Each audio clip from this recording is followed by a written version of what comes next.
first date. She stood in the mirror for hours, poring over every detail of her makeup and hair. She almost convinced herself she passed.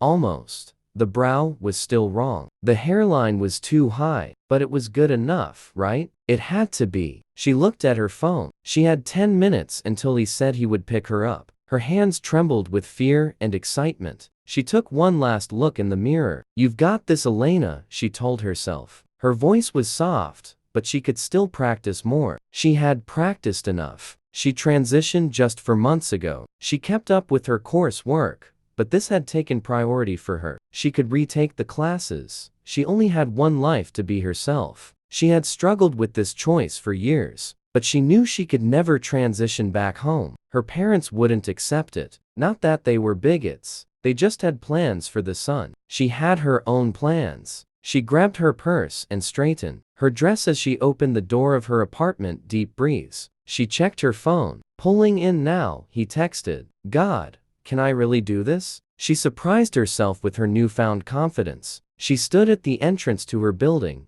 pinching the edges of her clothes compulsively. A black Charger pulled up with heavily tinted windows. She flushed with the overwhelming amount of emotions. The window lowered. He looked like he did on the app. His chin strong and his features sharp. He was thin, with curling black hair that framed his face. "Elena?" he asked, his voice deeper than she expected. "Nice to meet you, Charlie, right?" Her voice came out rough and deeper than she wanted. Her confidence sank like an anchor, pulling her into the sea of her insecurities. He smiled, though if he was bothered by her voice, he didn't show it. "Come around and get in. Is the plan still Tony's?" "That's the plan unless you know somewhere better," she said. His smile set her back on solid ground. The door handle clicked awkwardly as she pulled it open. She paused as she saw the interior. Cans, mostly soda, some beer, cluttered the floorboard. The seat was well-worn leather. She moved back an inch instinctively. "Come on, get in, babe." He flashed that smile again. Maybe it was the nerves, but she got in despite herself. She noticed it at the last second. The door swung closed. The interior passenger's door handle was gone. She tried to stop it from closing.